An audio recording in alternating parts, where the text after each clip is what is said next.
I am Glennys Young, Chair of the History Department at the University of Washington, and it's my great pleasure and honor to congratulate the undergraduate and graduate students who are earning their degrees in the class of 2020. I'd like to acknowledge also the support that your families and friends have provided you. The History Department is so proud of your accomplishments. You have worked very hard and have persevered through very challenging circumstances. We salute you. I am sad that this ceremony cannot be taking place in Kane Hall and be followed by a reception.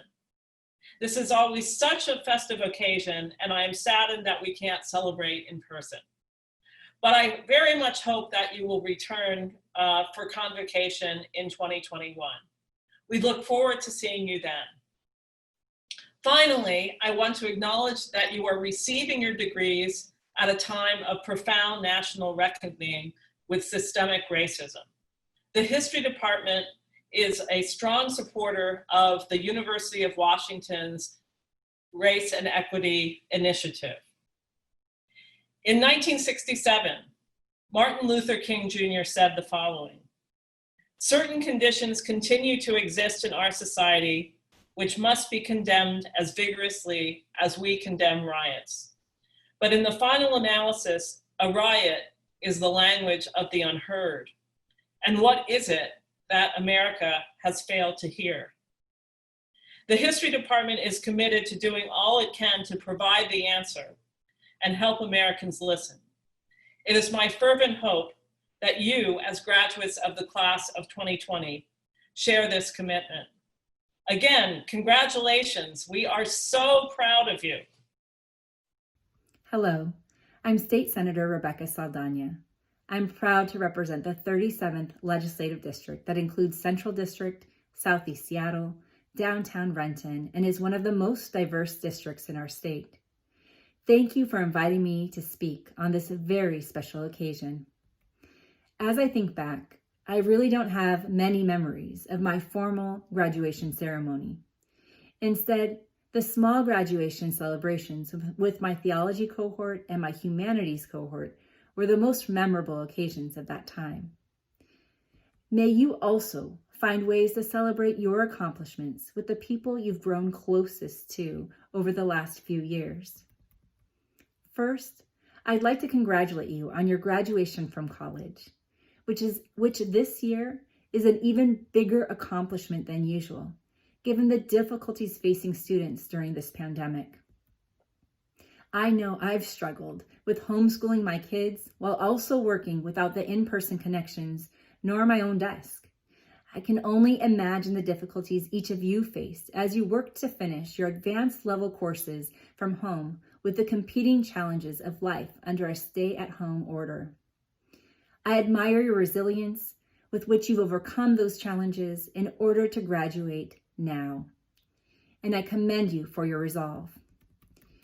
In addition to navigating those obstacles, I know you've sacrificed so many of your senior year experiences on campus, as well as the traditional graduation ceremonies, in order to do your part to help our community stay safe. Thank you. Our state's infection rates of COVID-19 have been relatively low compared to other states, and we could not have done this without your sacrifices.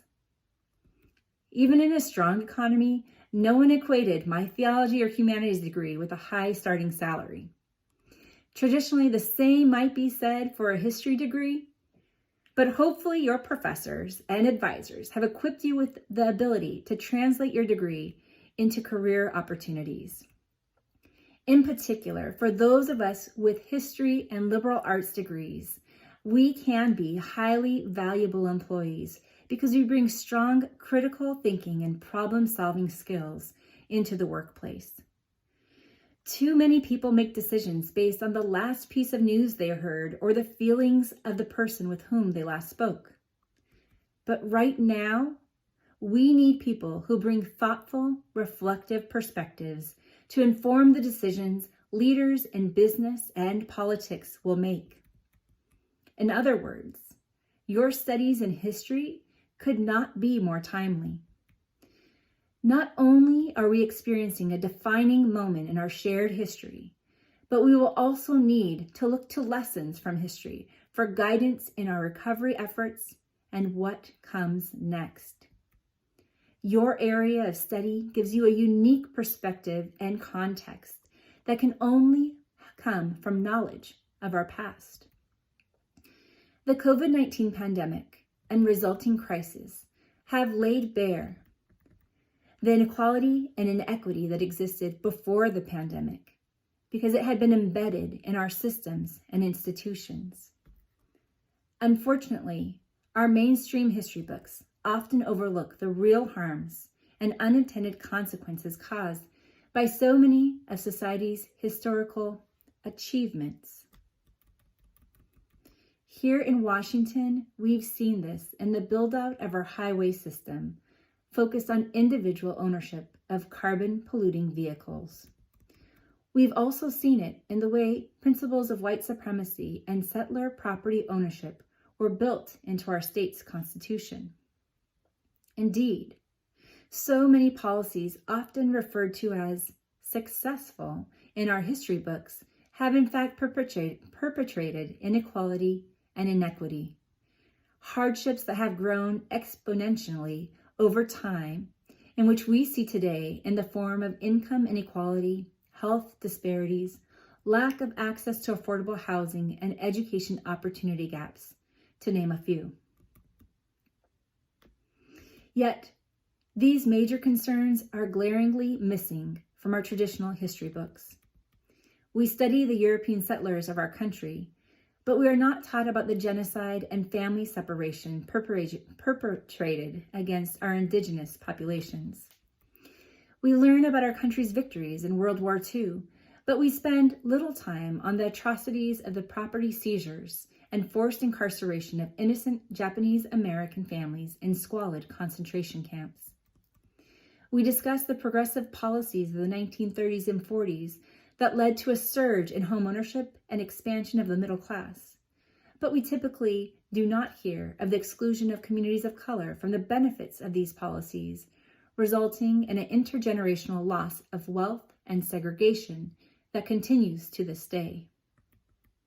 Some say those who prosper write the history books, to the detriment of those who struggle and fall. Theirs is a privileged and selective lens. Consider what James Baldwin wrote in 2006.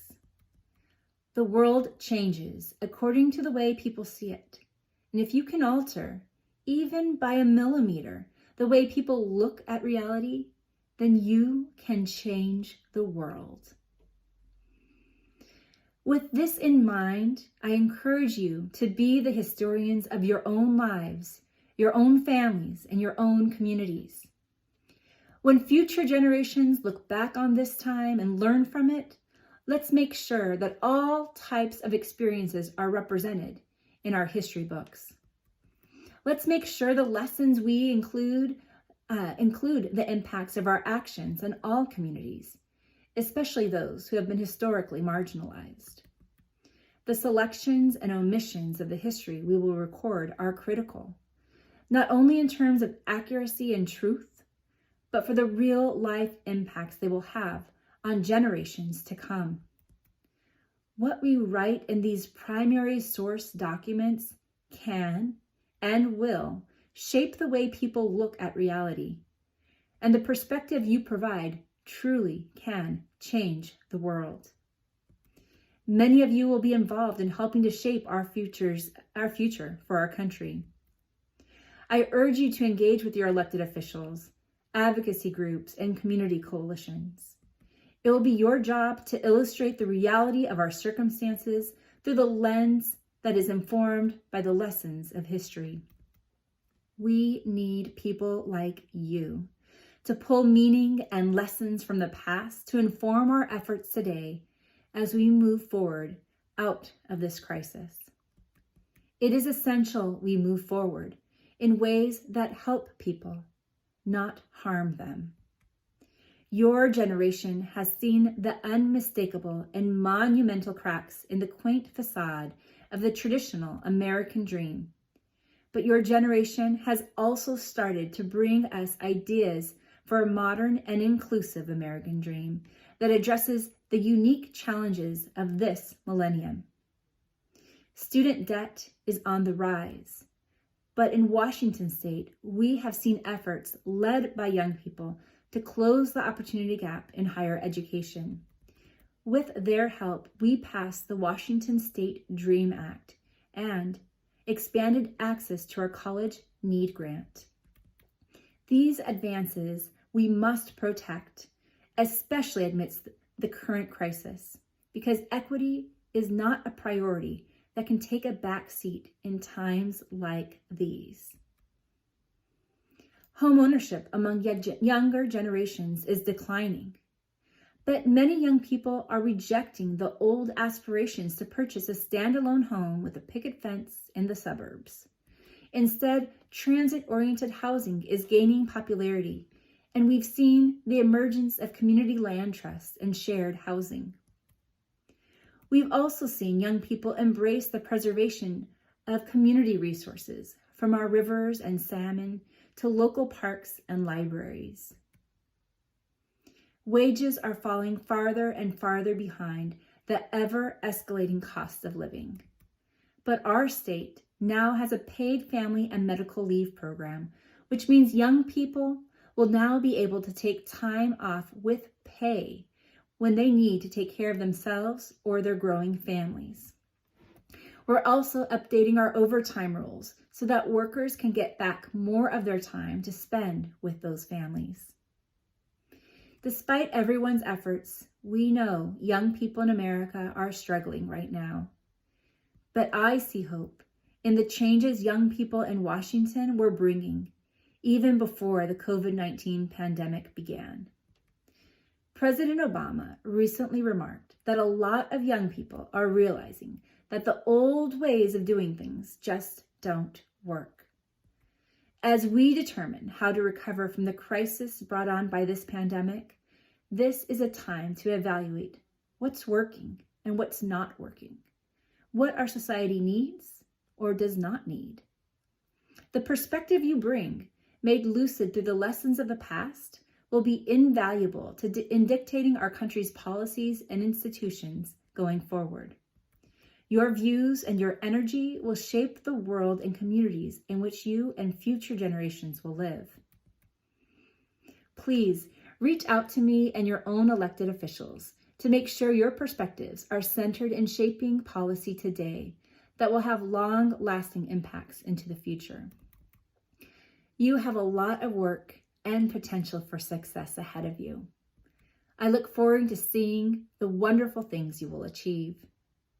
Each of you, in your own way, really can change the world.